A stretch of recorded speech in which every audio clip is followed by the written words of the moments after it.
publicly say that there was a lot more to that story that Tegan told. Yeah, well, I don't have all the time in the world. I know, but you did pretty much put the blame. This is an interesting thing. When somebody wants to tell you something, but they want to, like, you basically told us something about your relationship, but you made me and my partner the guilty people who said the truth. But you knew the truth. We just confirmed it for you. Absolutely. Absolutely. It just didn't feel totally consenting to put us on blast. Absolutely. Like that. Absolutely. Let me be clear. About 5 years. Oh boy. You wanted context.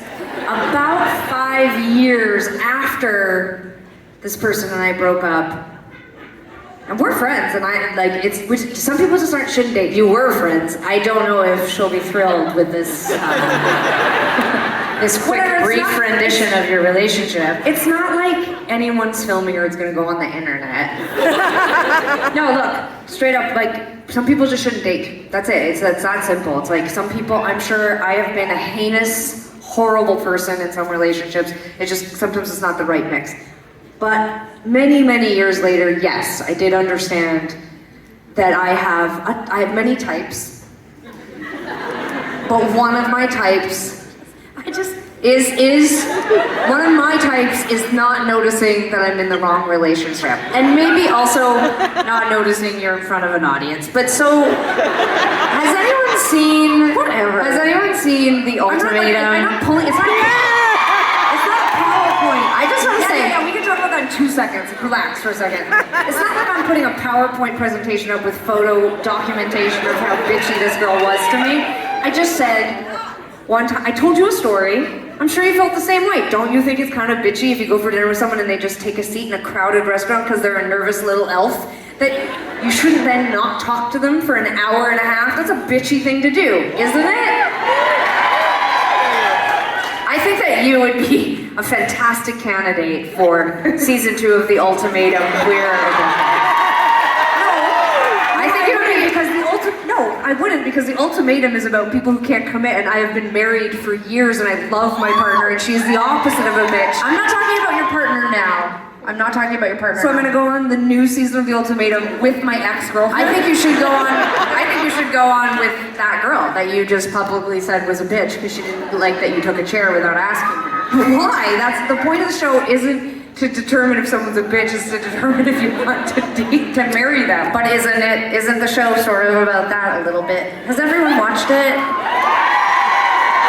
Yeah, okay, well, just let me give a quick public service announcement about if you're straight or not interested in anything to do with the LGBTQ spectrum, just, you don't have to pay attention. Well, they're here. Yeah, that's true. Okay, so there's I don't watch reality TV a lot, but wait, are you about to explain the show? Because they all cheered. No, for the straight people, I'm talking to them. Oh, yeah. So raise your hand if you're in the audience and you're straight. Just kidding, don't. Just in case. No, you can, that's fine. Sorry. Yeah, sure. I'm just gonna say, our hand for our allies. I would also like to just say, wait, had you guys, Tegan, for fuck's sake, let me finish the story so we can get on with the show. I just want to know, for the straights that just put their hands up, had you watched Ultimatum? No, of course they haven't. Okay. Sarah needs to tell them about it. Stand by. She can tell you guys, so the show is going to sort of work like this. We're going to go through this section. It's going to kind of go up. But I try to tell them about Queer Ultimatum, and you're like, I don't know, it's a little too much information.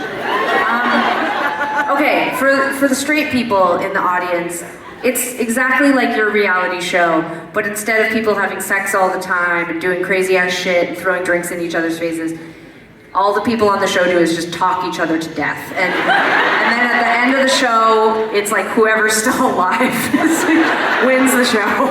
That's it. Right? That's basically roughly what happens, right? And there's so much talking. So much of the talking is done underneath blankets on a couch, and it's just, you're one of two kinds of people. There are literally, I hate the binary, but in this case I do think there's really only two kinds of people on the earth.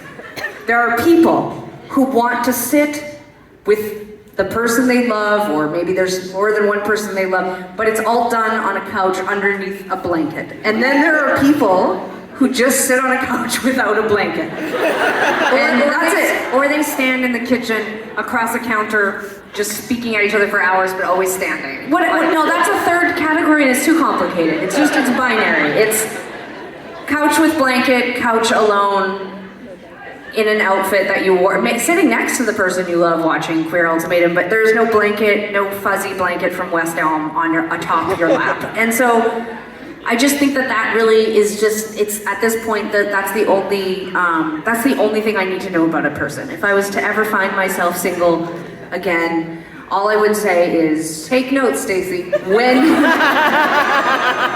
Stacy knows because Sarah's partner's in the audience tonight, everybody. Listen. When we were watching Queer Ultimatum, I said to Stacy, I paused it and I said, am I missing something? Why must all the conversations happen under so many blankets on the couch? And she said, we've been together almost 13 years. She looked at me and she said, you are not a cozy person.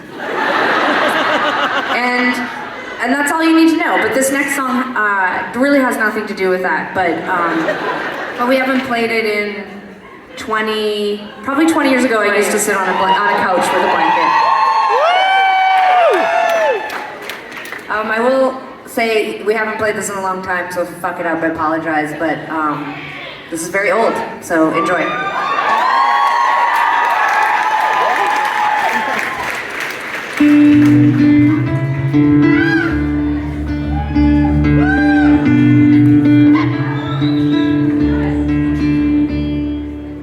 Shall I come in and you betray my oceans? But you see, don't like the one I got. Fabric's wearing through and it's wearing me out. You're wearing me down. Watching old baseball games and low budget telethons. And like watching you yourself is on. I got time to wander, to waste and to whine. But when it comes to you, it seems like I just can't find the time.